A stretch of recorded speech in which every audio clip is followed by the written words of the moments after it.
turning an entire nation against yourself isn't a typical goal, yet that's exactly what one man, known as Johnny Somali, has managed to do, repeatedly. It all started when he set out to become a globe-trotting content creator, traveling from one country to another in search of fame. He believed he could transform himself into a star by live streaming all his adventures, but as views failed to pour in, he took a desperate turn. He decided to be as reckless and offensive as possible, hoping outrage might catapult him into viral stardom. When Johnny first arrived in Japan, he wasted no time flaunting his newfound shock tactics. Rather than celebrating Japanese culture, he resorted to mocking and taunting locals on public transportation. He made sneering references to the nation's history, using World War II flashpoints to provoke strangers on trains. Passengers turned away in visible discomfort as he hurled insults, called them NPCs, and dropped ignorant phrases that belittled their language. Local businesses didn't escape his ridicule either. He wandered in and out of small shops, sometimes without purchasing anything, and stirred up drama by hounding employees who were merely following store policies. The backlash came swiftly. Locals filmed him in return, documenting his loud, disruptive rants until law enforcement stepped in. Under Japanese law, causing a public disturbance carries steep consequences. Instead of recognizing the gravity of the situation and apologizing, Johnny paid a small fine and then bragged that he'd gotten off easily. That moment of leniency ignited his bold, arrogant confidence. He walked away thinking that, in his words, all publicity is good publicity. The rest of his trip there turned into a parade of poor decisions, culminating in an arrest that forced him to leave Japan. He was convinced that even bad press meant more eyes on his channel. Next, he headed to Israel.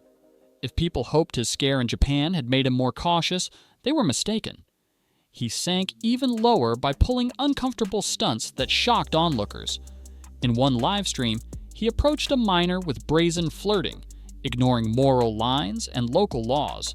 In another, he harassed female law enforcement officers, throwing out inappropriate compliments and even hinting at physical threats. When local bystanders confronted him, he doubled down instead of de-escalating. The tension built until some residents grew fed up and took matters into their own hands, leading to a scuffle that left Johnny bruised. Remarkably, he still managed to flee the country without substantial legal consequences, further fueling his belief that he could get away with anything, so long as the camera kept rolling. Emboldened by these close calls, Johnny set his sights on South Korea.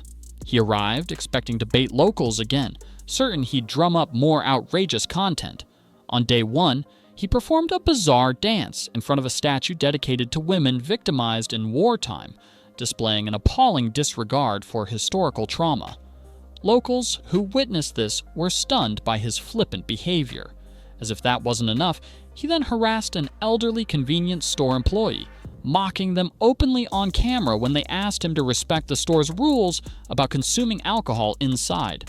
Evidently, he had no interest in local customs or laws, only in piling up shocking clips to stream. Unsurprisingly, Koreans responded with the same anger and resentment he'd stirred elsewhere. People began posting warnings on social media, advising everyone to steer clear of the loud foreigner insulting their heritage. Despite the backlash, Johnny refused to adapt. He mocked the NPCs around him, claiming they were part of his personal content farm. When an altercation inevitably broke out, he ended up on the losing side, his face left bloody after locals decided they'd had enough. Instead of reading the room and leaving the country, he pressed on until the police finally stepped in. Officers arrested him on charges of obstructing business for his restaurant and store disruptions, public misconduct, and lewd acts. This time, the authorities went a step further. They confiscated his streaming gear and revoked his passport, ensuring he couldn't skip town as he had before. Now forced to remain in Korea for trial, Johnny had a court date set for March 7th, 2025. One would assume that someone in his position might try to stay out of trouble, especially as the legal system began to close in. Yet somehow, he dug his hole even deeper. Barely 10 days before his scheduled hearing, he shared a link to explicit content in his online community. South Korea has strict laws against creating or promoting adult content, so that action could have been enough to land him back behind bars. Making matters worse, he openly admitted he shared it on purpose. Whatever plausible deniability he could have claimed vanished once he bragged about turning it into a business venture and encouraged his viewers to support it. He then live-streamed himself on the eve of his trial, drinking heavily and ranting about how he planned to fool the Korean court by pleading mental illness. In his mind, calling himself bipolar or psychopath would guarantee the judge would send him off with a meager fine and let him go home. But beneath this drunken bravado lurked an even uglier sentiment. He'd repeatedly used hateful language toward Asians, claiming they were inferior and should be exterminated. By revealing his delusions of racial superiority on camera, he only strengthened the prosecution's case against him. If a judge saw those clips, any argument about temporary insanity or an accidental misunderstanding would vanish. Still, Johnny marched into the courtroom in bizarre fashion, wearing an oversized suit and a bright hat, apparently unaware that his streaming persona wouldn't save him there. He arrived nearly an hour late, giving onlookers a first impression that he had no respect for the legal proceedings. Observers reported that he initially behaved as if the day were some casual spectacle, even making silly faces at those who recognized him. The moment the judge started listing the charges, though, the smirk disappeared. Johnny found himself facing 3 primary accusations: obstruction of business, harassing individuals with disgusting props, such as a rotting fish that he brandished in buses and public spaces, and engaging in lewd conduct in public. Realizing he had almost zero chance of dodging convictions, he pleaded guilty on all counts, hoping to minimize his punishment. But the prosecution wasn't finished.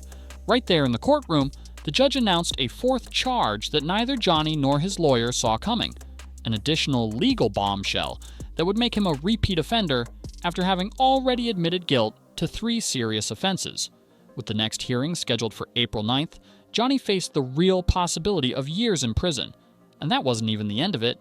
Evidence surfaced suggesting he might have created explicit deepfake content involving Korean personalities, plus he had a history of threatening to harm strangers on the street.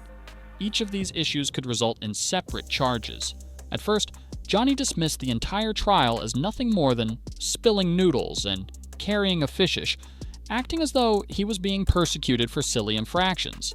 He kept repeating that no one would serve serious jail time for those stunts in any country. However, he conveniently ignored that this wasn't just about petty pranks. He had broadcast hateful rants, publicly threatened people, and distributed illicit content. Once he realized the authorities were combining all his reckless acts into a comprehensive legal onslaught, the gravity of his situation finally started sinking in. Unable to face the prospect of genuine consequences, he pivoted yet again. On his live streams, he fashioned himself into an evil mastermind, inviting viewers to donate so they could watch him spiral into full-blown anarchy. He boasted he'd cause chaos for as long as they funded him, hinting that he might try to bait the system even more. For the few die-hard fans who enjoyed the spectacle, it was an invitation to push him further off the cliff he'd already been tumbling down. Yet the more he ranted about making the world burn, the more it became obvious he was simply terrified of facing a prison sentence. It looked like an attempt to monetize his final days of freedom. Viewers would egg him on, and he'd comply, ignoring how every new offense only gave prosecutors more ammunition. Part of the tragedy in Johnny's story is how openly he sabotaged himself. From Japan to Israel to Korea, he repeatedly filmed crimes and posted them online, taunting law enforcement agencies. Whenever local authorities let him off with minimal consequences, he took it as proof he was untouchable. Had he been willing to reflect on those near misses, the story might have ended differently. Instead, he escalated further each time, humiliating communities, mocking local laws, and inflaming tensions for the sake of content. That pattern of self-destruction reached its peak the moment he found himself stuck in Korea without a passport, phone in hand, streaming yet another violation for the world to see. By now, many people following the case see it as a cautionary tale for IRL streamers everywhere. The internet might reward shock value in the short term, but real-world laws can't be gamed so easily. In Japan, he was able to flee with just a fine. In Israel, locals confronted him, but he still left without lasting penalties. Yet in Korea, the authorities recognized his track record and decided enough was enough. They took away his means of escape, compiled every piece of evidence, and lined up charges that could keep him behind bars for years. Soon, he'll likely learn that no audience or donation stream can shield him from that reality. As for how the story ends, the outlook seems grim for Johnny. With multiple charges now stacked against him, a court appearance that revealed new allegations and video clips of him openly scheming to skirt the law, it's difficult to see a future where he simply goes free. Even if he wanted to show remorse, his previous words and actions, especially the hateful, racist language, are publicly documented. Judges tend not to look kindly on defendants who boast about deceiving the court or profiting from obscene material. That leaves him in an unenviable position, facing a foreign legal system that has every reason to make an example of him. For anyone who watched Johnny spiral out of control, the moral is clear. Chasing viral moments can come at a staggering price. Insulting a country, disrespecting its laws, and undermining its values aren't just a game. Actions have weight, and sometimes that weight comes crashing down harder than anyone expects. He may have started out hoping to be a comedic rogue on camera, but now he's recognized more as a menace who inflicted real harm on the people he encountered. To many viewers, it no longer feels like silly antics. It's become a tragic display of arrogance and prejudice. In the end, all eyes are on the Korean court to see how severely Johnny will be punished. His next hearing could confirm additional charges, pushing him deeper into legal jeopardy. He likely never imagined that being an IRL streamer would lead to a cell in a foreign prison, but that's the road he paved for himself. Perhaps, somewhere beneath his cavalier surface, he recognizes the damage he's done. Maybe this moment of reckoning will make him change course. But from every action he's taken so far, it appears that humility isn't part of his vocabulary. If there's one final takeaway, it's that the thirst for online fame can warp people's perspectives, provoking entire nations, inciting violent confrontations, and ridiculing cultural symbols. These tactics might generate short-lived spikes in views. Yet once the novelty fades, the fallout is often too massive to outrun. For Johnny Somali, that fallout has arrived in the form of mounting criminal charges and a future that probably includes rotting behind bars far from home. It's a sobering reminder that not all attention is worth the price. And for Johnny, the bill has come due.